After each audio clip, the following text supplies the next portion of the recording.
কমবে যান বাজার যাই, পেটে খিদে লাগছে, পরোটা খাই যাই। পরোটা খাইতে যাওয়া লাগবে না, আমি মালপোয়া বানাই দিতে আছি, আপনারা মালপোয়া খান। মালপোয়া বানাবা? হয় পুই প্রায় হয়েছে, ওই যে গেছে, মাছ ধরা লাগবে না। হয়তো হেলে তো বানা, হেলে বাজার যাম না, বানাও তাই। আচ্ছা আমি ওই মালপোয়া বানাই দিতে আছি, আমি মালপোয়া খাইবেন, বাজার যাওয়াই লাগবে না। আচ্ছা ঠিক আছে। মালপোয়া বানানোর পানি দিয়ে দিচ্ছিল গরম, এখন চিনি দিয়ে দিব, এর মতো লবণ। মালপোয়া বানানোর পানি 1 বাটি চাউলের গুঁড়ো, 1 বাটি আটা। মালপোয়া বানানোর পানি এখন সিঁড়ির পানি দিয়ে দিব, আস্তে আস্তে গলাই লইতে হইবে। চিনি দিয়ে গরম করা পানিতে দিয়ে এখন গোলাটা গুলিল মস্ত আস্তে, আর দিয়ে সুন্দর মতো মাখিয়ে লইতে হইবে। এখন গোলাটা গোলা হয়ে গেছেন, ভাজছিলাম, তেল গরম হয়ে গেছেন, পিঠে দিয়ে দিম।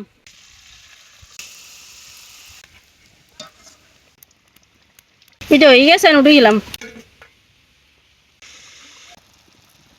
পিঠে এক সাইড ফুলে গেছে, আর এক সাইড উল্টে দিতে হইবে। পিঠে হয়ে গেছেন, উঠে গেলাম। পিঠে কি ভাজা হয় না এখনো? পেটে খিদে লাগছে, মাছ ধরা হয়ে গেছে না মোর। সারাদিন তো আছে পিঠে বাড়ি, খালি পেটে খিদে। ঘরের কাম কি সারাদিন যদি বাজারে বসে থাকে আর পেটে খিদে করে। ঘরের কাম বেড়ে রাখা না, করে কি বাইরের মানুষ? মুই কি কইছি বাইরের মানুষ করে ঘরের কাম? কাম দেখি তো পলাই দিয়ে বাজারে ওর পেটে খিদে লাগলে করবি কি? পিঠে দেখি আর লোক সামলাইতে পারে একটা পিঠে দাও, এমনি দাও। না এখন দেওনি যাইবে না, বাধা হইবে হয়ে গেছে পর কাম কর জ্ঞান হয়ে গেছে খাইবে না। দর্শক, ফুলকো মালকোয়া হয়ে গেছে, আর তোর সহন যায় না। খাইতে বই পড়ছি, মাছ ধরি আই খাইতে বই, কাদা কোদার লগেই বইছি। এখন আল্লাহর নাম লই খামু। সারাদিন তো আছে খাই খেয়ে, খাইবে না তো করবে কি? খাই বিসমিল্লাহ। কত রইলে মোড়া তো আর আইতে পারলেন না।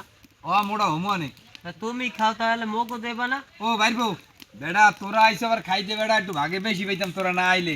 এই খাইতে যে কি মজা, খাইয়ে দেখ। বিসমিল্লাহ। এত মালপোয়া খাইতে তো এমনি মজা হইবে। বেড়া পেটে খিদে লাগছে, খুব মজা লাগতেছে, কথা কইস না। পরোটা সে নিয়ে গিয়ে ভালো না? কত ভালো। তুমি তো যাও তো ভাগ্যবেলা চাষি তোমার ঠেয়াইছিলে না, একটু মাঝে মাঝে ভালো খাওয়ান বানাইয়া খাওয়ায়, সমস্যা নেই। দর্শক, ভালো থাকেন, সুস্থ থাকেন, আমরা মালপোয়া খাইতে থাকি।